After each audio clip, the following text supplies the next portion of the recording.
Now, I don't think I have a particular affinity to little tiny cameras, but they seem to collect because each one has its own kind of useful purpose. And at the time that I bought it, there was something I wanted to get out of that camera, so you just kind of end up with a little bit more here and there. And this one would be the first one that I bought. This is a Sony FDR X3000, and this is Sony's action camera. And when I bought this, the specs were as good or maybe slightly better than the GoPro that was out at the time. And there were some things I really liked about this better. For one thing, it actually has a microphone jack in the back, which the GoPro doesn't have, and still current GoPros don't have microphone jacks on them. And that, to me, at that time, was an important consideration.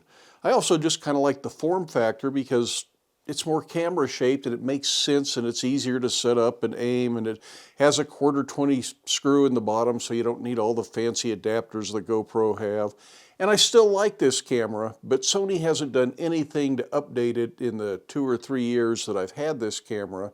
And I think GoPro's on its 3rd update since then, so GoPros have improved since then. And the only reason I ever bought a GoPro in the first place was because the drones typically have GoPro mounts. People 3D print those, are available a lot of different places.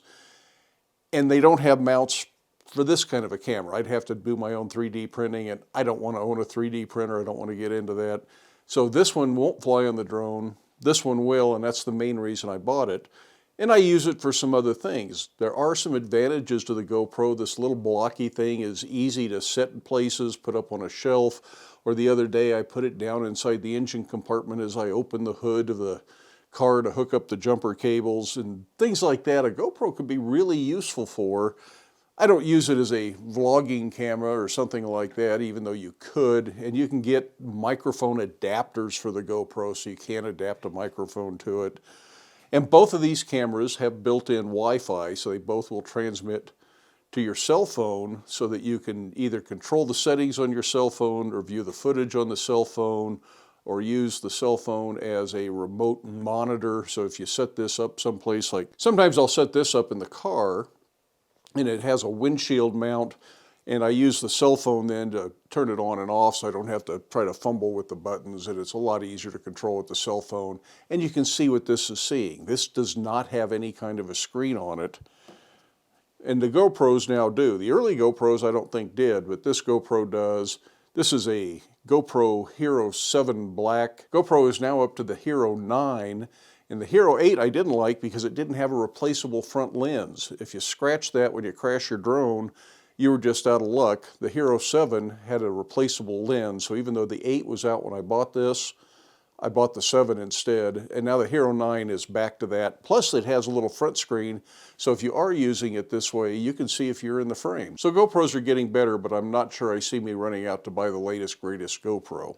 Now, another small camera I have is the Insta360 One X, and this is a 360 camera. It has a 180-degree fisheye lens on both sides, and the software brings those two images together and makes a 360-degree image, and it leaves out the thickness of the camera, so there's a little loss information there, but it brings it together so that it looks like there was never a camera there in the first place, and it's really quite an imaginative system.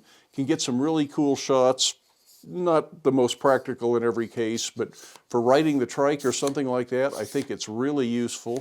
And it goes on the end of this 3-foot-long selfie stick that, because it's the width of the camera, doesn't show up in the image. So now if I extend this out like this, I should be able to get a view of myself looking at this camera, and you don't see the stick. The only problem is frequently you see the hand out like this, so sometimes you got to kind of think about what you're going to do with your hand so it doesn't show up in the image.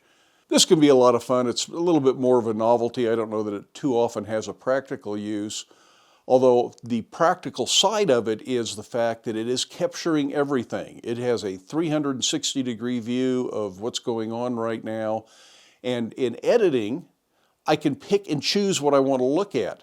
If I want to look at myself, I can. If I want to pan around the room and look at all the junk in the shop and come back the other side, I can do that. So it's got some practicality that you don't have to worry about what you're taking a picture of. You can look at it in post-production and figure out what you actually got a picture of and include that as part of it. So there are some real advantages to it. And of course, Insta360 has come out with a few other cameras since then. Neither one of them exactly replaces this, although I understand they're coming out with something else later this year. Maybe it will be an upgrade to the Insta360 One X, hard to say. Now the Insta360 R is a dual purpose camera. You can get different parts for it, and it can replace both a GoPro and the 360 camera. But I don't think I'm going to go out and spend money on the Insta360 R, at least not right now. There's other things I'd rather spend my money on.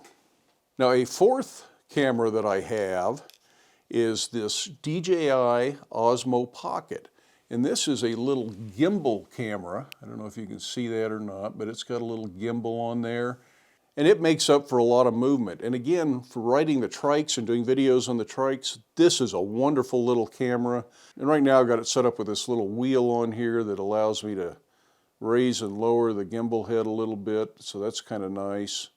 But I can take that off, and this is the way I typically use it if I'm out on the trike. And I can put it on this little selfie stick or extension pole that they have, and it's got a little joystick down here that allows me to control the camera. And now I can move that up and down, I can move it left and right, and that works pretty well. And if I want to, I can plug this in and hook up my cell phone, put the cell phone down here, and I can have a little monitor to see what I'm looking at. Now this one does not have built-in Wi-Fi. I don't know why it doesn't. All three of these cameras have built-in Wi-Fi and can transmit directly to your phone so you can see what you're taking a picture of. But the Osmo Pocket requires a special adapter, and you can either plug it into your cell phone hardwire right from the camera, you can plug in the adapter and connect in by Wi-Fi, or you can plug in a microphone adapter because it doesn't have a microphone adapter, or you can set it up on a tripod adapter because it doesn't have a 1/4-20 screw on the bottom of it to put it on a tripod. So there are some things about the Osmo Pocket I don't really like. Now they have just recently come out with a Pocket 2. And the Pocket 2 has a wider angle lens, which apparently is one of the things people didn't like about the original Osmo Pocket. Plus it has an adapter now that plugs into the bottom of it and attaches. It extends the handle a little bit, makes it a little bit more comfortable to hold on to. And that little extension then has the Wi-Fi built into that. It connects to a wireless lav mic, very similar to the Rode Go that I'm wearing here. So it has a wireless microphone system that is proprietary for this camera. So that's kind of a nice thing. And it may have a few other features built into what they call that do-it-all attachment or do-it-all block or do-it-all handle. I don't remember what it is. It does make it bigger, but I would be perfectly happy for this to be a little bit bigger. But I would be perfectly happy to have this a little bigger, to have Wi-Fi built in, and have a decent microphone on it so I didn't have to figure out some other way. Usually when I use any of these cameras, I'm actually recording the audio separately, and then I have to sync it up in post-production. So having audio recorded right on this would be kind of nice. Of course, let's not forget the cell phone and the cell phone camera. And cell phone cameras have come a really long way in the last few years.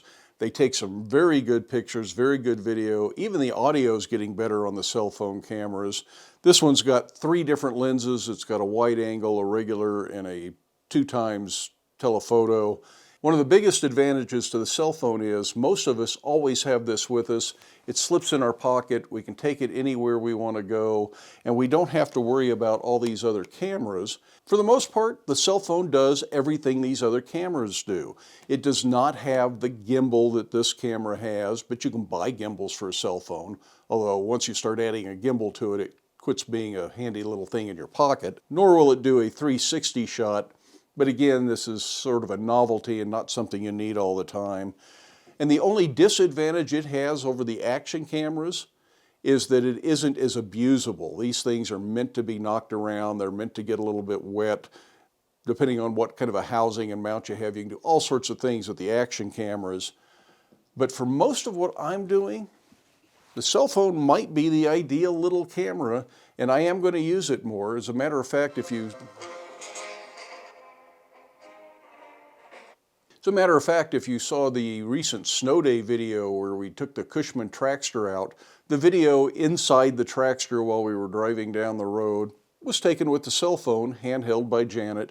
I think it's every bit as good as the footage you would have gotten from the GoPro. The Osmo Pocket would have been a little bit more stable.